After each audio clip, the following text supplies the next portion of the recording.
In his Houston neighborhood, Dean Corll appeared as an ordinary, respectable figure. Spending his days at his mother's candy factory, he was fondly known as the Candy Man for his generosity toward local children. However, beneath this fade lay a grim reality. Corll was a serial killer responsible for the deaths of at least 28 young males during the early 1970s, a series of crimes later termed the Houston Mass Murders. Only after Corll's demise in 1973 was the extent of his atrocities revealed. Shockingly, his demise came at the hands of his own accomplice, a teenager whom he had manipulated into aiding his murderous pursuits. This is the chilling account of Dean Corll's descent into depravity. It's a common belief in true crime narratives that a serial killer's descent into darkness can be linked to a traumatic childhood event. However, Dean Corll's early life doesn't offer a clear-cut explanation for his later atrocities. Born in 1939 in Fort Wayne, Indiana, Corll's parents had a tumultuous marriage marked by frequent arguments, but nothing out of the ordinary. While his father was known to be strict, it's uncertain if this led to any abuse beyond typical punishments for the era. In contrast, Corll's mother lavished attention on him. After divorcing and remarrying, Corll's mother eventually settled in Vidor, Texas, with her new husband, a traveling salesman. In school, Corll was described as well-behaved but solitary, with average grades. He occasionally dated girls from his school or neighborhood. So, what led this seemingly typical American boy from the 1950s to become the notorious Candyman serial killer of the 1970s? Strangely, the connection between these two chapters in his life appeared to be his mother's candy business. The Candyman is born. During the mid to 1950s, a candy company called Pecan Prince was founded by Dean Corll's mother and stepfather. Initially operating from their family garage, Corll played a significant role in the company from its inception. While his stepfather focused on selling the candy on his sales route and his mother managed the business side, Corll and his younger brother were responsible for running the candy-producing machines. Even after his mother divorced her second husband, Corll continued to work at the candy shop for several years. At one point, Corll left Texas to care for his widowed grandmother in Indiana, but by 1962, he returned to help his mother with a new business venture.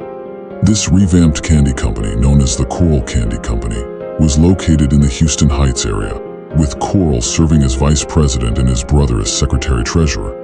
Despite being drafted into the U.S. Army in 1964, Corll only served for 10 months before successfully applying for a hardship discharge. He explained that he needed to return to Texas to help his mother with her company.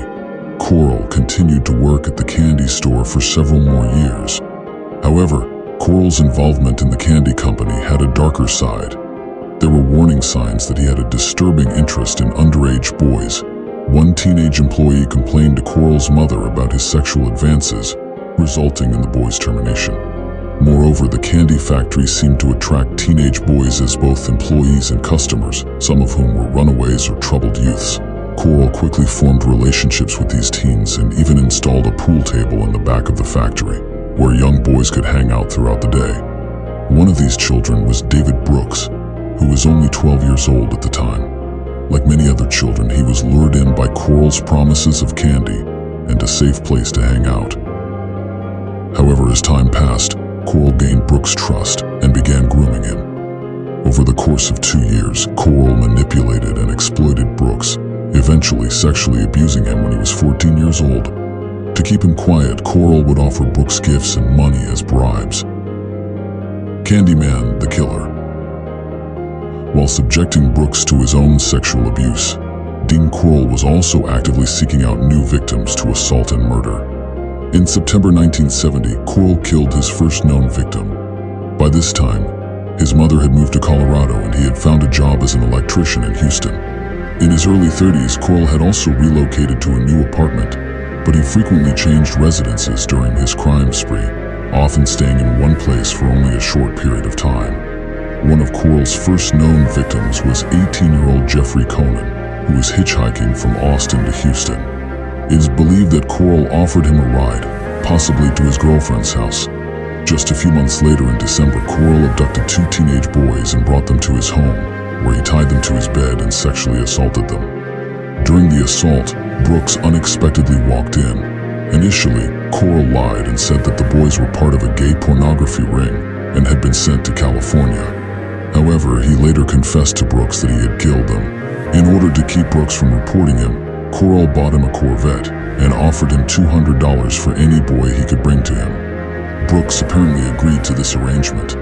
One of the boys Brooks had introduced to Corll was Elmer Wayne Henley. Surprisingly, Corll decided to spare his life and instead manipulated Henley into becoming an accomplice in his twisted plan, much like he had done with Brooks. He lured Henley in with his fabricated story about a porn ring before revealing the true purpose and offering him money as a reward for helping to find new victims. Henley later disclosed, "Dean promised to pay me $200 for each boy I brought in, and even more if they were attractive." However, Corll typically only paid the boys a measly $5 or $10. Henley claimed he accepted the offer due to his family's financial struggles, but even when he was paid less than expected, he didn't back out. In fact, he seemed flattered to be included. Together, Brooks and Henley helped the notorious Candyman killer abduct and murder boys and young men in the early 1970s. They used Corll's car or van to entice the victims with candy, alcohol, or drugs. Once at Corll's home, the victims were bound and gagged, and some were forced to write postcards to their families as a sick form of manipulation. Each victim was then subjected to horrific torture and abuse, with Brooks and Henley actively participating. Brooks even described Henley as being particularly sadistic. Concerned parents got little help from law enforcement. Despite Dean Corll's focus on targeting vulnerable and at-risk youths, many of his victims came from loving families who were deeply concerned for their well-being. Mark Scott, one of Corll's victims, was just 17 years old when he disappeared on April 20th, 1972. His parents immediately reported him missing and searched tirelessly for answers. Their search was met with little help from the Houston Police Department, who seemed dismissive of the disappearances of these young boys. Even when the Scott family received a postcard supposedly written by Mark, they knew something was amiss and desperately sought answers. Sadly, the Scotts were not the only family to face this lack of support from authorities. Everett Waldrop, a father whose two sons were also victims of Corll, recounted how he pleaded for help from the police, only to be told that his boys were likely just runaways. At the time, it was not illegal for a child to run away from home in Texas, so the police chief used this as an excuse for why there was nothing they could do to assist the families. However, his attitude and lack of action ultimately led to his removal from office in the next election. It is a tragic reality that the families of Corll's victims were not taken seriously by law enforcement until it was too late. Hopefully, their stories can serve as a reminder to always listen and take action when loved ones are in danger. The Candyman's violent demise.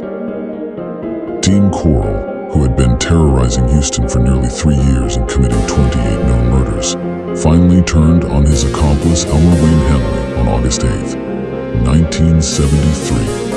On that day, Henley had unknowingly lured two teenagers, Tim Curley and Rhonda Williams, to Corll's home. Although Williams was the only girl targeted during the murder spree, Henley claimed that he had no intention of harming her or Curley. He believed they were all there to party, and the group engaged in heavy drinking and huffing paint to get high before falling asleep. When Henley woke up, he found himself tied up alongside Curley and Williams, with Corll screaming at him while waving a gun.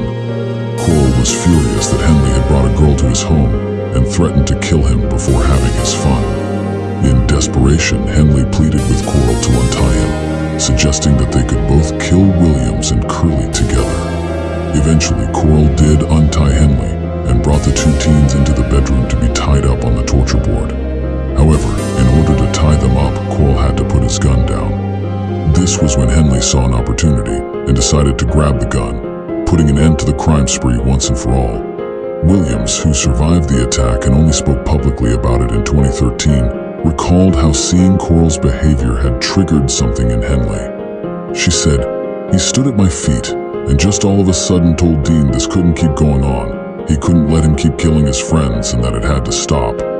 Without another word, Henley shot 6 times, killing him. And with that, the Houston mass murders finally came to an end. The aftermath. Following Dean Corll, Henley took immediate action by calling the police and confessing to his involvement. He and accomplice Brooks later made formal confessions, admitting to their role in the crimes and offering to lead authorities to the burial sites of the victims. However, Brooks denied actively participating in the murders. It took the investigators a week to uncover 17 bodies from makeshift graves and a boathouse shed. Later, 10 more bodies were discovered on High Island Beach and in the woods near Lake Sam Rayburn. The 28th victim's remains were not found until 1983, leaving the exact number of Corll's victims unknown. Henley was convicted of 6 murders and received 6 life sentences for his part in the crimes. Brooks was found guilty of 1 murder and also received a life sentence. Both men have since been labeled as serial killers for their involvement in the Houston mass murders. Henley has remained a source of controversy in the years since, with his actions drawing anger and outrage from those who condemn his crimes. Despite creating a Facebook page and promoting his artwork from prison, he has received backlash for his actions. In interviews, he has even expressed regret that his victim Dean Corll is no longer alive so he could brag about his role in his death. In contrast, Brooks lived a quiet life in prison and did not often communicate with Henley. He passed away in 2020 from COVID-19. Dean Corll's legacy as one of Texas's most notorious serial killers lives on, and those who knew him likely wish they could forget ever being associated with him. Conclusion: murder is just wrong, and the intentional and unlawful taking of another person's life violates the basic human right to life and goes against the principles of morality and justice that exist in society. Murder also causes immeasurable harm and suffering to the victim's loved ones and can have a ripple effect on the community. It is a violation of the social contract that we have with each other to live peacefully and respect each other's lives. Additionally, murder disrupts the order and stability of society and undermines the value of human life. I'd like to take this time to pay my respects to all the victims and the families that were forever devastated by this monster. May you rest in peace. You deserved better and will forever be in our prayers. Remember, even if you just witness a crime or the concealment of one, you can still be charged as a participant. Always call your local police if you find yourself in a similar situation. Thank you for watching. Please like and subscribe for more Killer Cliff Notes, and I'll see you in the next one.